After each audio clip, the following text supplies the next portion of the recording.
Panasonic loves DIYers, but prior to starting your project, always consult with your local professional. If it is a project you're going to start, always use proper safety techniques and refer to the installation instructions for proper install guidelines.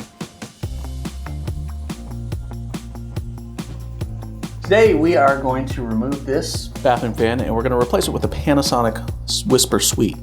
The Whisper Suite is an automated hands-free bathroom fan that's going to have a motion sensor and a condensation sensor.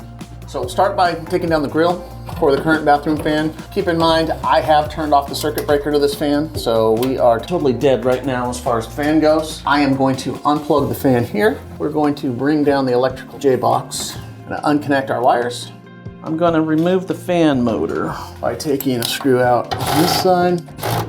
Keep in mind, this is just one model of fan. Not everything's going to remove the same way.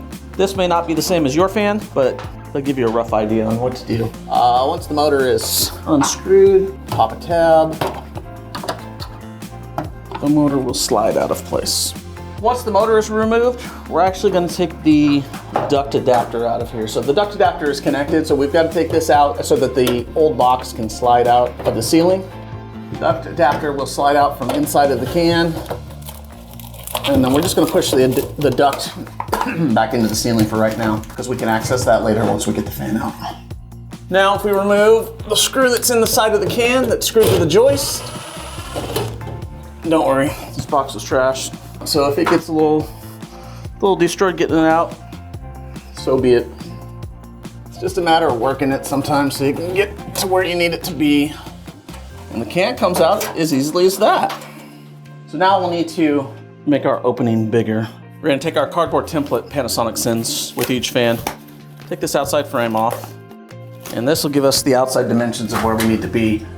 Panasonic FlexZ Fast bracket is going to stretch between the joists to give us something to screw to. So what we're gonna do is, the joist is right here, so I'm going to extend out this way. So if my hole needs to be extended, everything's gonna be this way. I'm gonna mark on the ceiling what I need to take out. So to do that, I'm just gonna take my saw. And when you're cutting on the Panasonic fan, keep in mind, it does have a flange on there that's about 3/4 of an inch extra on each side. So cut careful, but you're gonna have a little bit of wiggle room. While the cutout is 10 1/4 by 10 1/4, if you're just slightly larger, it's not gonna affect the fan. So next, we're gonna take our FlexZ Fast bracket. The FlexZ Fast bracket is unique to Panasonic. What this is gonna do is, this is gonna give a point at which the fan can screw up into. The bracket's unique, it articulates. So now we can get up into this hole. And once we get into the hole, we can stretch it out to reach the joist where we want. Notice it's got 4 self-tapping screws. Those will go into the bottom of the joist.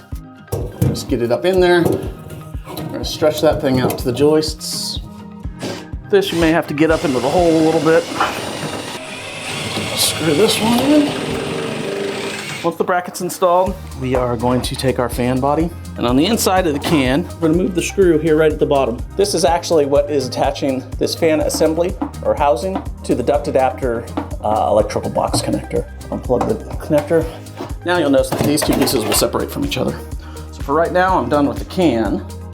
We are going to take this screw out right here. So we'll pop the knockout out. Remove the cap of the J-box.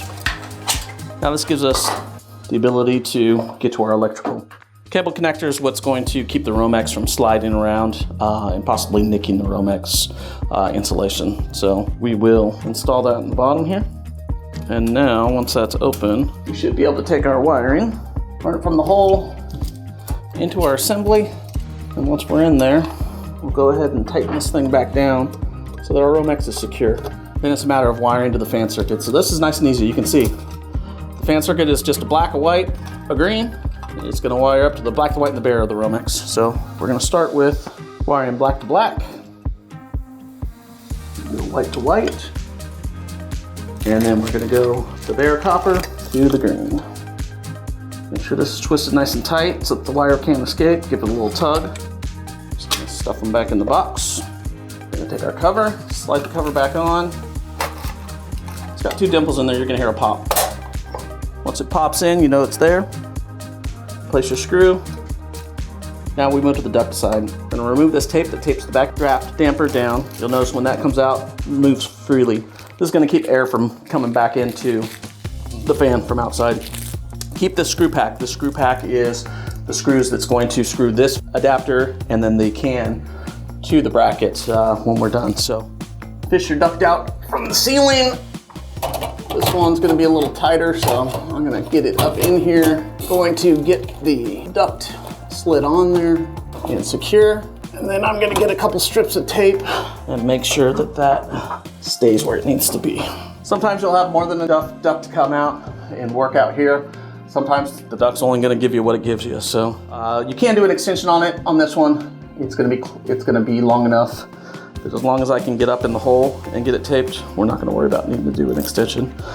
Keep in mind with the duct work, it's better, the shorter the duct, the less resistance it has. So you don't want a bunch of duct coming through that you're gonna have to push back through because it's just gonna restrict the flow. So we're gonna work our tape in there, try to get as much of the duct and the metal duct adapter as you can to stick. You don't want this thing to slip off.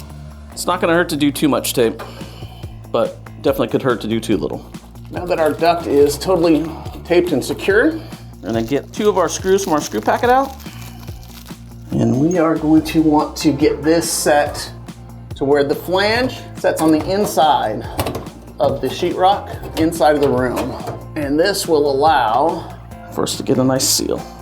So we're gonna screw up here. It's gonna catch the bracket that we installed. Same thing on this side. Catch that bracket nice and tight. Don't squeeze them too tight. And once that's done, we're gonna take our can, and on the can assembly, you'll notice 2 tabs here. These tabs will slide up into a channel on the adapter that we just put in there. So we should be able to take this, slide it straight up. Once you slide it straight up, you're gonna plug your Molex plug into the adapter, and that's gonna give you something that's actually gonna hold this thing together for you. Slide it up. I'm gonna connect it. I'm gonna take my screw that I took out here, and this is actually what's going to connect the adapter and the can. Finally, take your last 2 screws in your screw pack, screw that to where it catches the bracket, and now your fan's installed. With the fan, you're gonna notice that you've got a humidity sensor right here. You've got a motion sensor taped in right here. The motion sensor needs to be untaped and unclipped. When we go to install our grill, you're gonna notice on the grill on this one, you've got an opaque cover that the motion sensor can sense through. So you're gonna clip that in. Whisper Suite, it's got the condensation sensor that's adjustable from 30 to 80%, factory set at 50. It's got a time delay that will be for how long the fan stays active after it's satisfied. This fan can be set from anywhere from 1 minute, 2 minutes, 3 minutes, 5 minutes, and then 10-minute increments from there on how long it will stay active. And now this fan, once there's no more motion in the bathroom or once the humidity sensor is satisfied, will run 10 minutes beyond that and then shut back down to a standby stage. Pinch it, slide that thing up to the roof, and you are installed.